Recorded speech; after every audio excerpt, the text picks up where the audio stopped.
साथियों, आज का ये वीडियो बहुत ही ध्यान से देखना, क्योंकि आज हम बात करने वाले हैं साल 2025 के आखिरी अमावस्या की। और ये कोई साधारण अमावस्या नहीं है साथियों, ये है पौष मास की अमावस्या, जिसे शास्त्रों में छोटा पितृपक्ष भी कहा गया है। एक ऐसी तिथि जो पितरों को तृप्त करती है और लक्ष्मी कृपा के द्वार खोल देती है। तो आज इस वीडियो में मैं आपको एकदम साफ साफ तरीके से बताने वाला हूं कि पौष अमावस्या कब है, कौन सा दिन ज्यादा प्रभावशाली है, स्नान दान तर्पण का सही समय क्या रहेगा और सुबह से लेकर शाम तक आपको क्या करना है और क्या नहीं करना है। ध्यान से सुनिएगा साथियों। मैं हूं आपका अपना ज्योतिष रत्न भुवनेश और लेकर आ गया हूं एक बार फिर से वीडियो। अगर चैनल को आपने अब तक सब्सक्राइब नहीं किया तो जरूर कर लीजिएगा, बेल आइकन प्रेस कर दीजिएगा साथियों। वीडियो पसंद आए तो लाइक भी कीजिएगा। सबसे पहले इस तारीख को समझ लेते हैं। पौष मास की अमावस्या की तिथि 19 दिसंबर 2025 शुक्रवार को सुबह 4:59 से शुरू हो रही है, यानी लगभग 5 बजे शुरू हो रही है, और 20 दिसंबर शनिवार को सुबह 7:12 पर समाप्त होगी। अब यहां पर एक बहुत ही जरूरी बात को समझना चाहिए।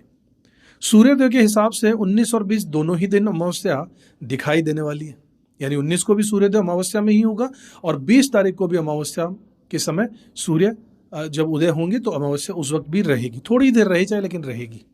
लेकिन पूरे दिन और पूरी रात वाली अमावस्या केवल 19 दिसंबर को ही पड़ने वाली है। इसलिए अमावस्या से जुड़े सारे इंपॉर्टेंट काम जो हैं, जैसे कि व्रत, स्नान, दान, तर्पण 19 दिसंबर शुक्रवार को ही किया जाना चाहिए। और इसमें खास बात क्या है, ये अमावस्या शुक्रवार को पड़ रही है साथियों। शुक्रवार माता लक्ष्मी जी का वार है, यानी ये अमावस्या पितरों के साथ धन, सुख, स्थिरता सब पर असर डालने वाली है, क्योंकि शुक्र हमारी जन्म कुंडली में, अकाल पुरुष की कुंडली में दूसरा घर यानी कि पैसे के घर का मालिक होता है। तो शुक्रवार का दिन पैसों का संबंध होता है। इन सब पर यह असर डालने वाली है। अब बात करते हैं इस दिन के शुभ मुहूर्त की साथियों। तो 19 दिसंबर को सूर्योदय होगा सुबह 7:06 पर और सूर्यास्त होगा शाम को 5:41 पर। तो अगर आप स्नान करना चाहते हैं तो सबसे श्रेष्ठ समय होगा ब्रह्म मुहूर्त। ब्रह्म मुहूर्त रहेगा सुबह 5:30 बजे से लेकर 6:19 तक। अगर ये समय आपसे मिस हो जाए तो चिंता बिल्कुल मत कीजिएगा, क्योंकि सूर्योदय के बाद भी स्नान और पूजा कर सकते हैं। अब पितरों को तर्पण का सही समय, पितरों का तर्पण साथियों हमेशा दोपहर में किया जाता है। सबसे उपयुक्त समय रहेगा दोपहर 11:30 से लेकर 2:30 के बीच में। इसी समय पर आप तर्पण कर सकते हैं। श्राद्ध का कर्म कर सकते हैं, जैसा आप श्राद्ध पक्ष में करते हैं, या पितरों के नाम से ब्राह्मण भोज या दान भी आप कर सकते हैं।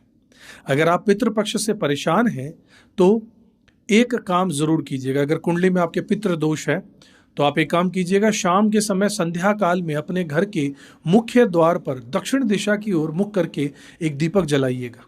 दीपक आप घी का जलाइए, सरसों के तेल का भी जला सकते हैं या तिल के तेल का भी जला सकते हैं।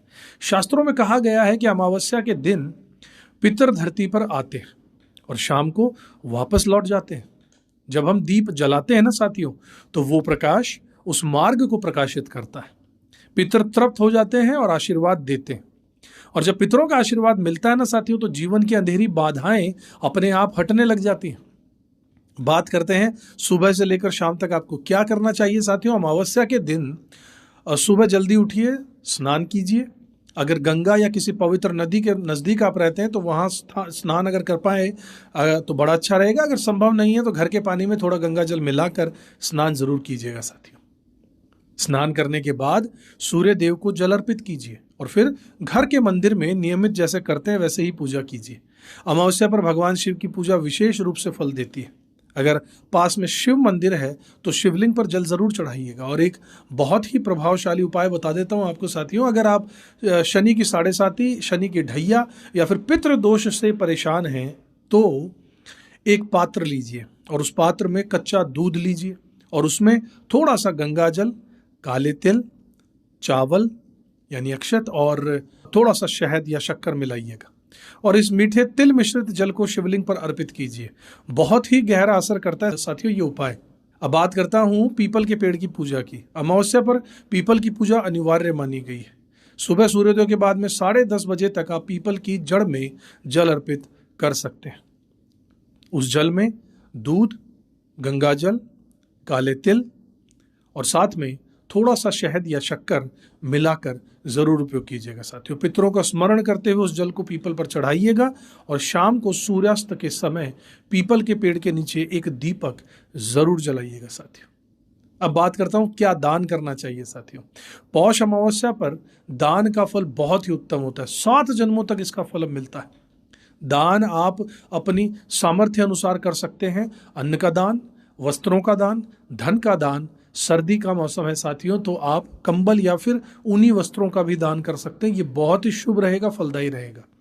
कम से कम एक व्यक्ति को भोजन तो जरूर ही कराइएगा, या फिर भोजन की सामग्री ही जरूर दान में दे दीजिएगा, बहुत अच्छा रहेगा। गाय को, पक्षी को, कुत्ते को, कौवे को, इन सब के लिए कुछ ना कुछ जरूर निकालिएगा। अब बात करता हूं साथियों क्या नहीं करना चाहिए, यह भी जान लीजिए साथियों। इस दिन क्रोध बिल्कुल मत कीजिएगा, किसी का अपमान बिल्कुल मत कीजिएगा, नाखून बाल काटने से बचिएगा, मन, वाणी और कर्म तीनों को संयम में रखिएगा। तो साथियों 19 दिसंबर 2025 शुक्रवार पौष महीने की अमावस्या बहुत विशेष है।